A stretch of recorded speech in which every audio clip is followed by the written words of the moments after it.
Labdien, cienījamie mediju pārstāvji, mūsu vērotāji tiešsaistes formātā, savos datoros. Šodienas preses konference ir veltīta saimnieciskā gada pārskata revīzijai, kur valsts kontrole kā gadu ir noslēgusi.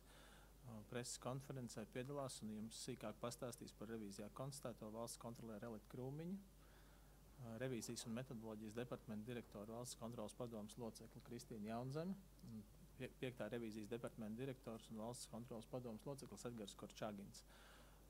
Došu vārdu valsts kontrolērai Elitai Krūmiņai. Labdien, cienījamie klātesošie un arī visi tie, kas seko mūsu preses konferencei, izmantojot attālinātās iespējas. Jā, ir pagājis gads, mēs esam pabeiguši savu revīziju par valsts saimnieciskā gada pārskatu, kur mums ir jāsniedz savus viedoklis par to, vai šis pārskats sniedz šo patieso viedokli par valsts darbības rezultātiem un finanšu stāvokli. To mēs esam arī paveikuši. Atzinums ir ar iebildi, līdzīgi kā iepriekšējos gadus. Vai tas nozīmē, ka nekas nav uzlabojies? Nē, tā tas nav.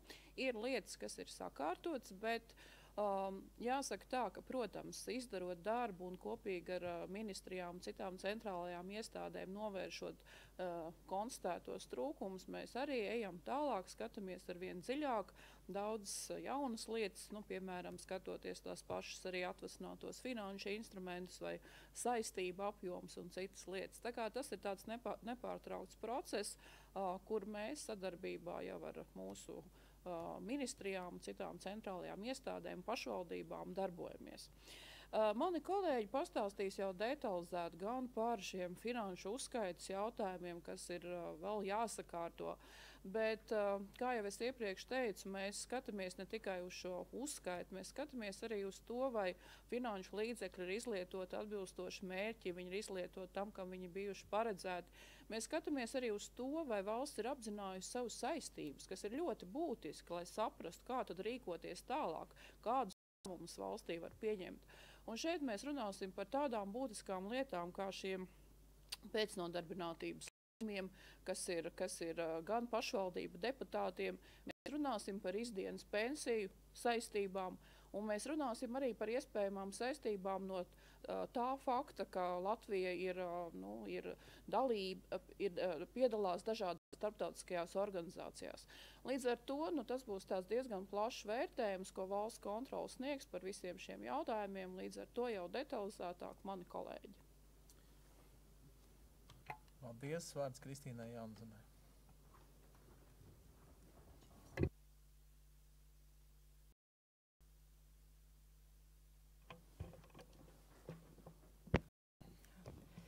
Jā, labdien, cienījamie žurnālisti, labdien, klātesošie. Kā jau valsts kontrolieri minēja, mēs esam pabeiguši saimnieciskā gada pārskata revīziju par 2019. gadu.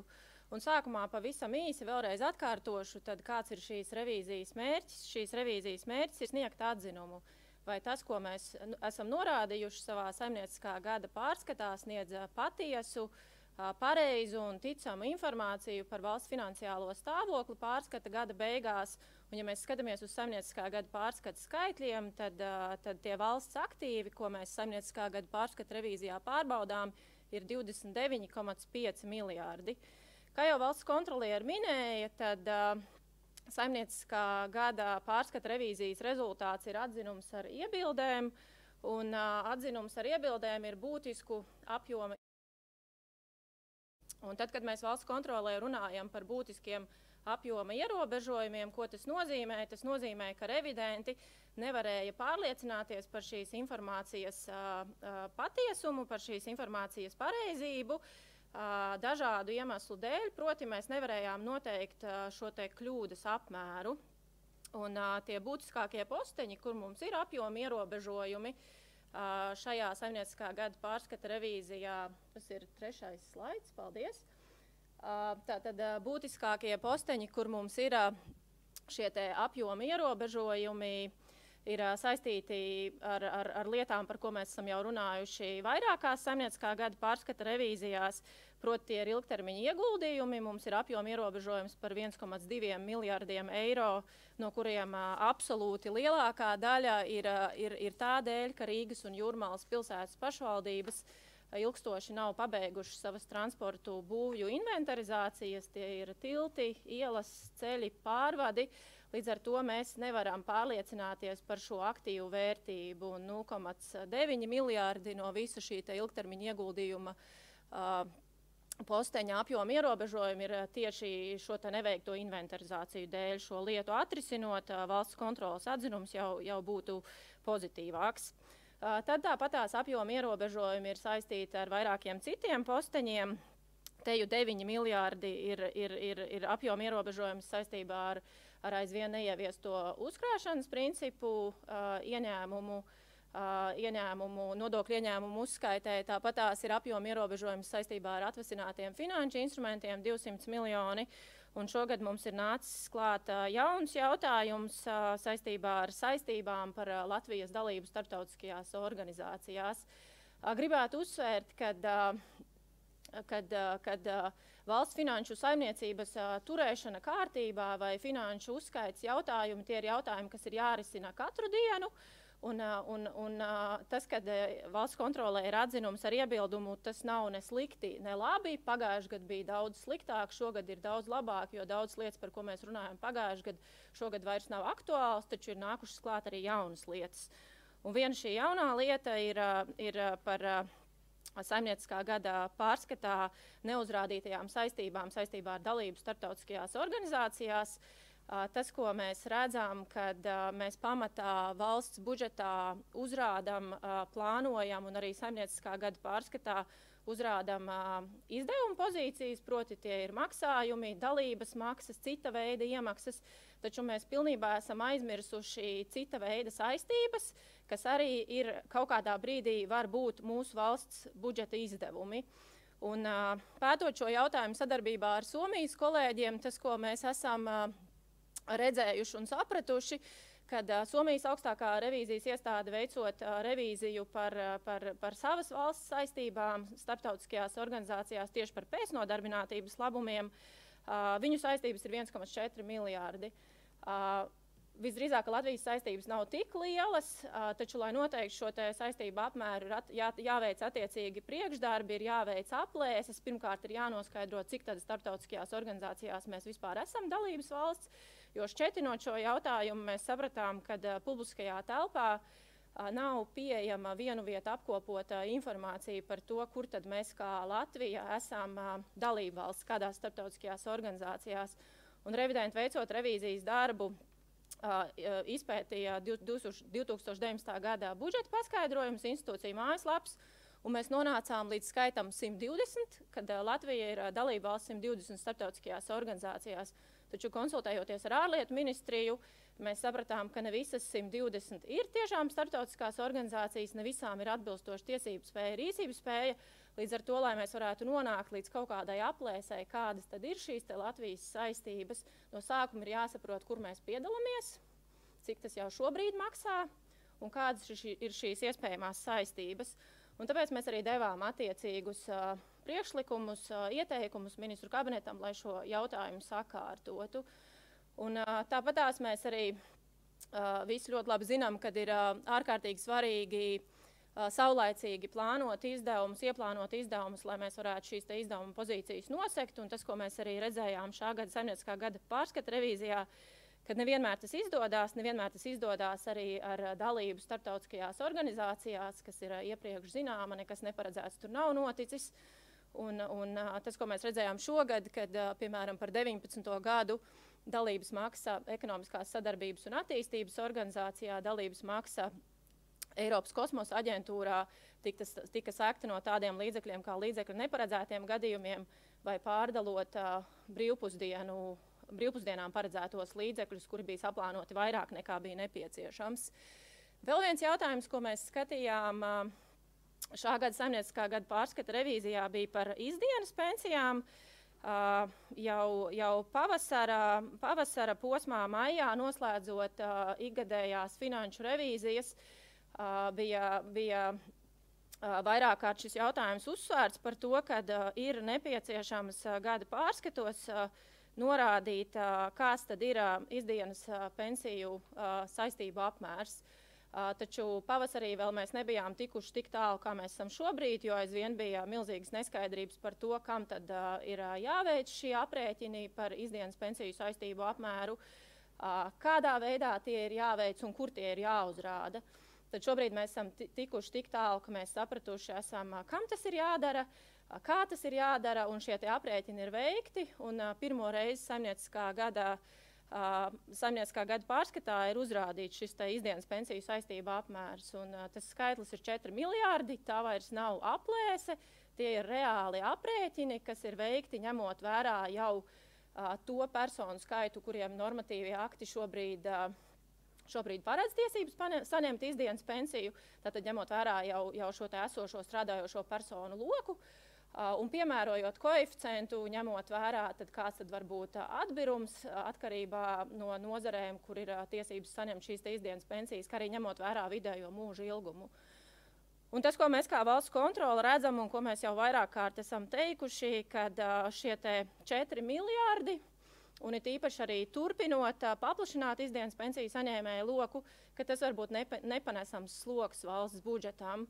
Un tas, ko mēs gribētu uzsvērt, ka tā nav kaut kāda iedomāta saistība vai virtuāla nauda, tās ir reālas saistības, kuras kaut kādā brīdī iestāsies, tad, kad attiecīgi šīm personām būs tiesības saņemt izdienas pensiju, un valsts budžetam šīs saistības būs jāsedz. Tas nozīmēs attiecīgus izdevumus valsts budžetā, un tas, ko jau mēs šobrīd redzam, kad ja 2011. gadā mums tam vajadzēja 45 miljonus, tad 2020. gadā jau tie ir 77,5 miljoni.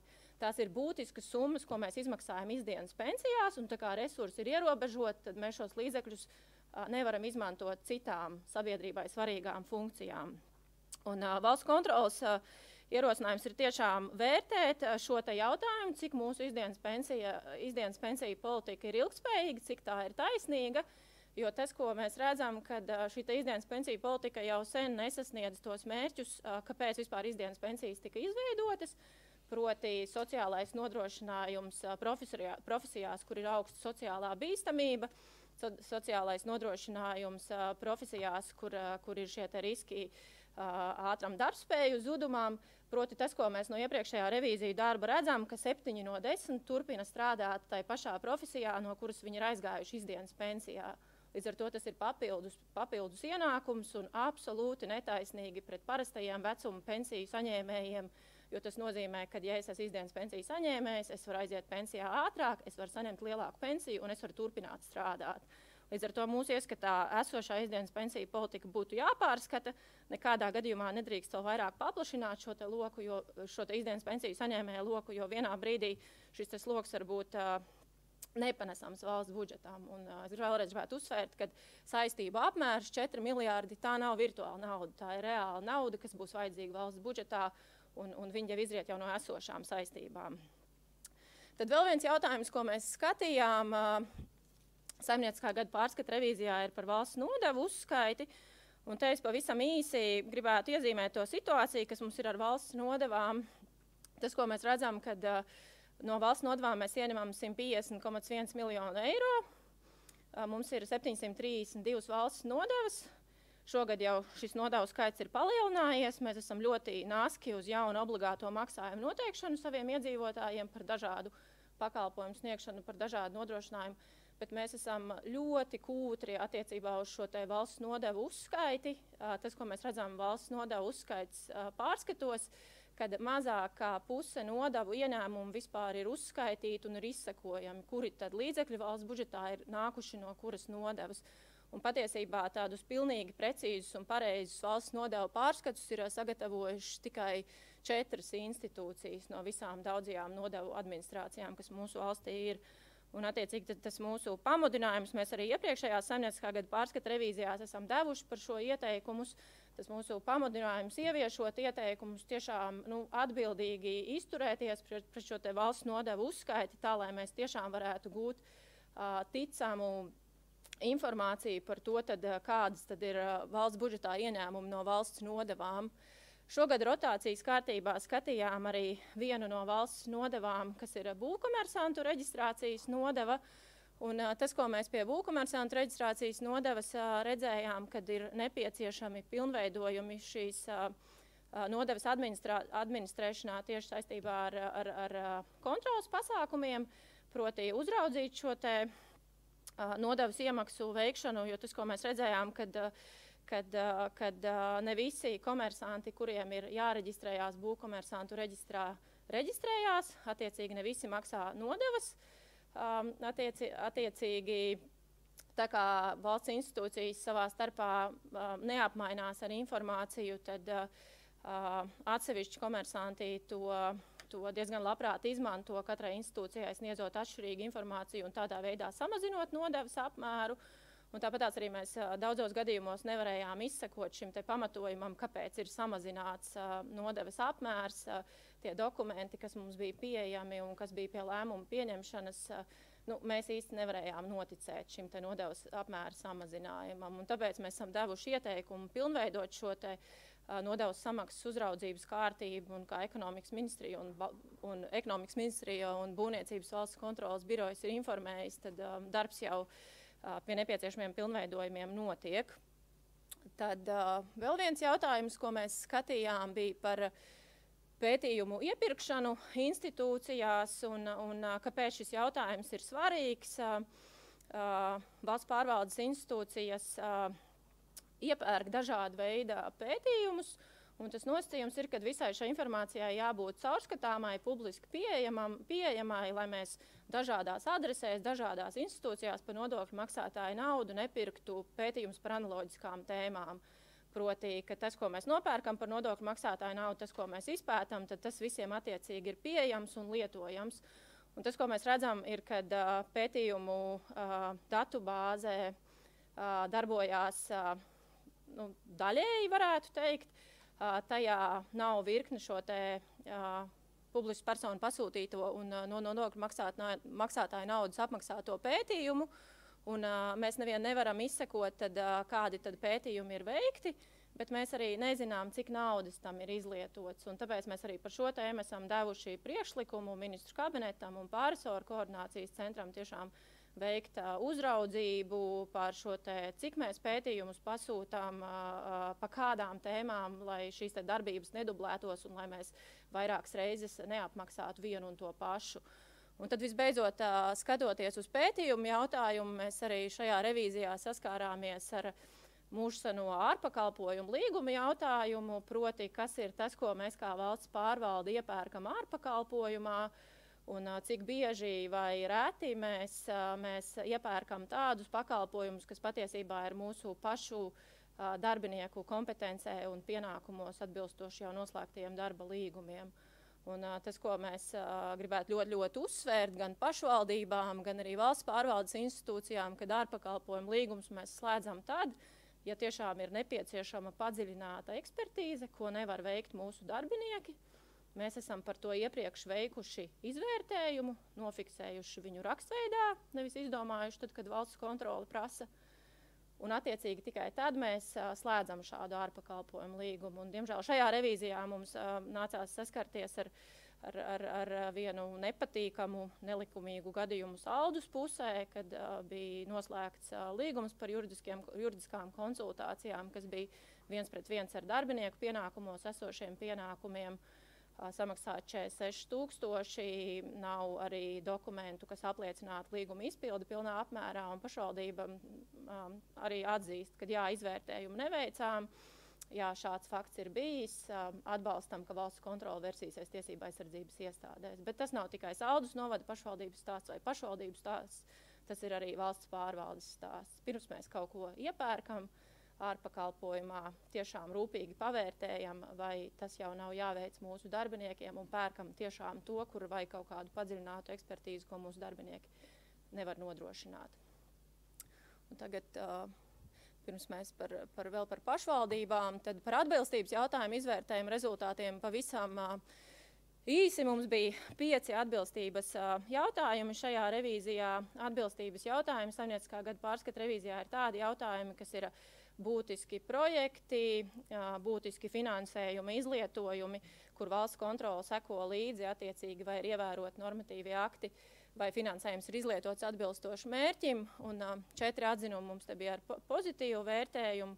Par muitas video novērošanas sistēmu bija pozitīvs vērtējums vispār bez trūkuma norādīšanas, un tad par 100-gadas izdevumiem, nodokļu maksātāju atbalsta pasākumiem un pašvaldību paveikto jauno grāmatības prasību ieviešanā, tad mums bija atzinumi bez iebildēm, norādot uz atsevišķiem trūkumiem. Un varbūt tāds interesantākais, kas no šiem visiem 3 ir par nodokļu maksātāju atbalsta pasākumiem, tas, ko mēs redzējām, šī tā saucamā nodokļu amnestijas programma, kad mēs redzējām korelāciju starp valsts ieņēmuma dienesta aktīvāku rīdzību, skubinot, mudinot nodokļu parādniekus nomaksāt nodokļu parādus. Tur bija korelācija ar šīm te nomaksātajām summām, bet tie parādnieki, kas bija vairāk atstāti novārtā un tā kā institūcija paļāvās uz to, ka paši sekos nomaksas grafikam un paši visu izdarīs, tur bija šī te korelācija, ka tur nomaksa ir mazāk.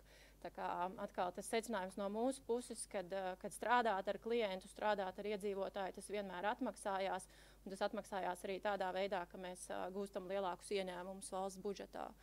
Un par valsts kases īstenoto standardizācijas projektu mums bija atteikums sniegt atzinumu būtisku neatbilstību dēļ šajā projektā. Mēs nevarējām izsekot mērķim, mēs nevarējām pārliecināties par mērķu sasniegšanu. Pašā projekta īstenošanas gaitā bija būtisks neatbilstības, līdz ar to mēs nevarējām izdarīt nekādu secinājumu par šo te līdzekļu izlietojumu. Tāpēc mēs atteicāmies sniegt atzinumu. Paldies!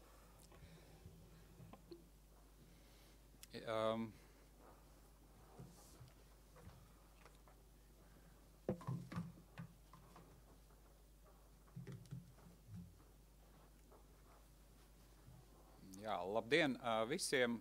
Turpinot manu kolēģu stāstīto par pēcnodarbinātības labumu skatīšanu šajā revīzijā, kas bija mūsu fokusā, uz šo jautājumu mēs skatījāmies arī pašvaldību daļā un konkrēti jau attiecībā par pabalstiem bijušajiem pašvaldību vadītājiem. Proti 2009. gada iepriekšējās pašvaldību reformas gaidās tika ieviests tāds īpašs pabalsts pašvaldību vadītājiem, tiem, kuri vai nu kā vadītāji, vai nu kā domas priekšsēdētāji vietnieki ir bijuši amatā gana ilgu laiku, vismaz 2 sasaukumus, un kuri ir vai nu pirms pensijas vai pensijas gados. Tad šiem cilvēkiem pēc amata zaudēšanas ir tiesības uz īpašu pabalstu 2 minimālo mēneša algu apmērā. Šogad paskatoties to, cik daudz līdzekļus pašvaldības tērē šiem te pabalstiem, mēs secinājām, ka kopumā šogad tam ir iztērēts vairāk kā 1,1 miljonus eiro, un kopumā tiesības uz šo te pabalstu izmanto 85 pašvaldībās 222 personas. Un līdzīgi kā izdienas pensiju gadījumā, arī šeit bija svarīgi apzināties ne tikai to, cik mēs izmaksājam šodien, bet svarīgi ir apzināties, kādu slogu vai pienākumu tas mums uzliek uz nākamajiem gadiem. Un arī šogad pirmo reizi pašvaldībās tika apzināts tas apjoms pašvaldību bijušo vadītāju pabalstiem, kāds ir mums jāizmaksā nākamajos gados. Un kopīgi ar pašvaldībām strādājot, ir skaidrs, ka tas ir vismaz 11 miljoni eiro. Valsts kontrolas vērtējumā iespējams šis skaitlis varētu būt vairāks, bet, kā es teicu, šis ir pirmais gads, kad mēs pie šī jautājuma strādājam, un nākamajos gados šī summa varētu tikt precizēta. Ko mēs vēl apzinājām? Mēs apzinājām, ka ne tikai attiecībā uz tām personām, kuras jau šobrīd saņem šos te pabalstus, mums ir jāskatās arī uz tiem cilvēkiem, kuri potenciāli varētu šo te pabalstu saņemt, vēl jo vairāk skatoties uz šobrīd noritošo un nākamā gadā noslēgumam tuvojošos jauno pašvaldību reformu. Tātad šobrīd valstī ir kopumā 722 personas, kuras ir bijušas domes vai padomes priekšsēdētāji vai algoti vietnieki, kuriem arī teorētiski varētu būt tiesības uz šiem te pabalstiem pēc amata zaudēšanas. Cik tādu būs, to mēs gan jau ka uzzināsim pēc pašvaldību reformas, kad mūsu skatījumā šīs te izmaksas varētu diezgan būtiski pieaugt pašvaldībās uz šiem te pabalstiem. Un jau skatot šo jautājumu iepriekšējās revīzijās, mēs esam redzējuši, ka pašvaldības gan izmaksājot šos te pabalstus, gan aprēķinot, faktiski jau daudzos gadījumos ierēķina tos pie dažāda veida sociālā atbalsta, pie algām, un nebūt ne tā, kā to vajadzētu atbilstoši normatīviem aktiem.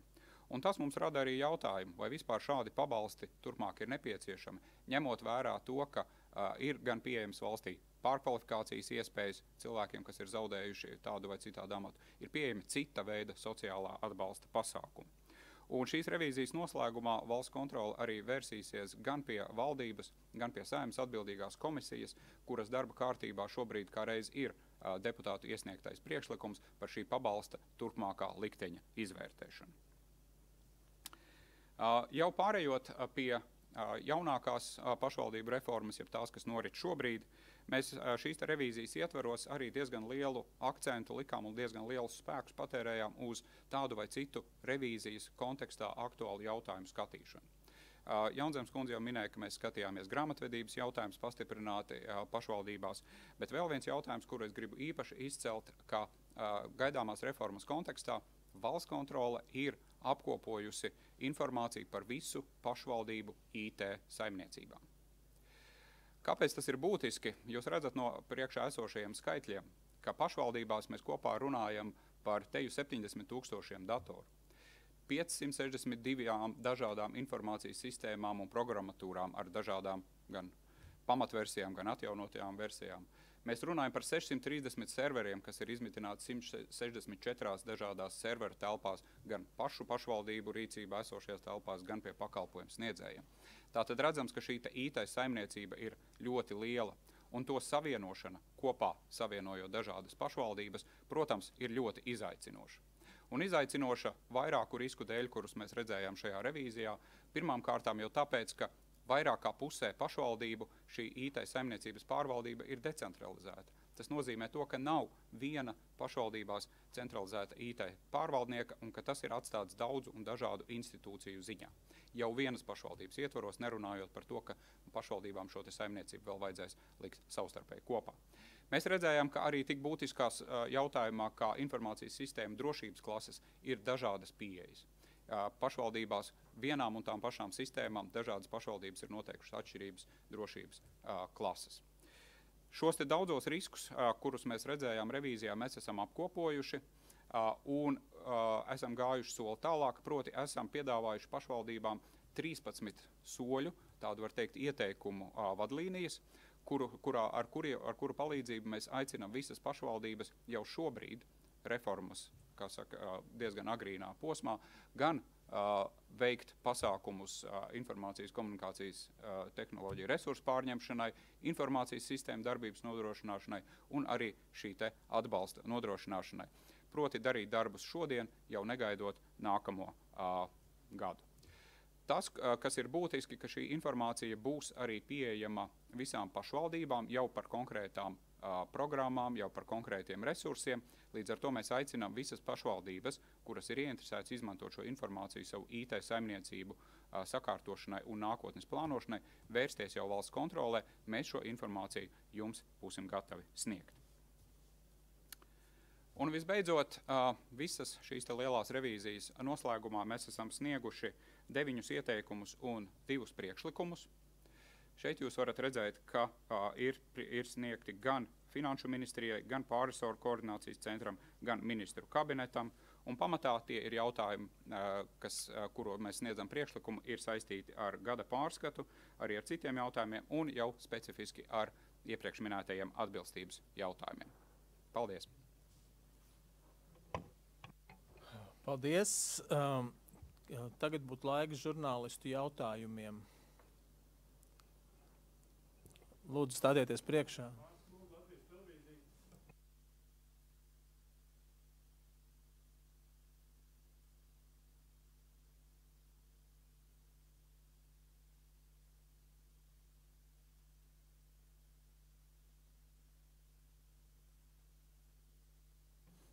Tas ir aprēķināts pēc algoritma, cik ilgi cilvēki potenciāli var šo te pabalstu saņemt. Līdz ar to viņiem ir tiesības uz visu turpmāko laiku, kamēr viņiem ir šī te pabalsta tiesības paredzētas. Tas ir neierobežot laiku. Vai nu cilvēki saņem to pamatā līdz savai pensijas saņemšanas, vecuma pensijas saņemšanas laikam.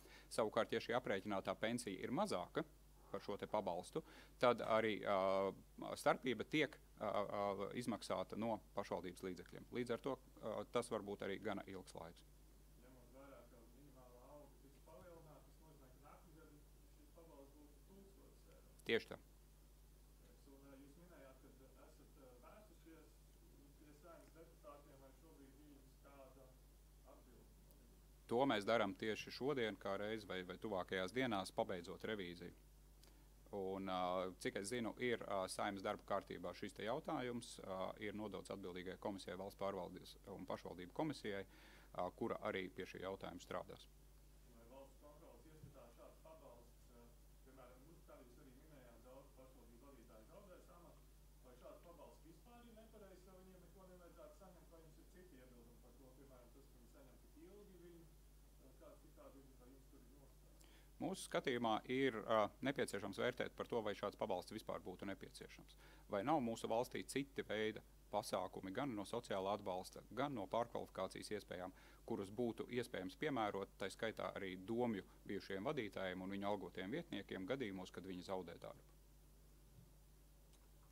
Paldies. Vēl lūdzu jautājumi? Ja jautājumu vairāk nav, paldies visiem klātesošajiem. Pēc preses konferences paliks gan Korčagina kungs, gan Jaunzemes kundze. Ja vēl kādi specifiski jautājumi vai piefilmējumi, diemžēl kontrolierei ir nākamā lieta, uz kurieni mums ir jāiet, tāpēc kontrolieri šoreiz nebūs pieejama. Paldies jums liels!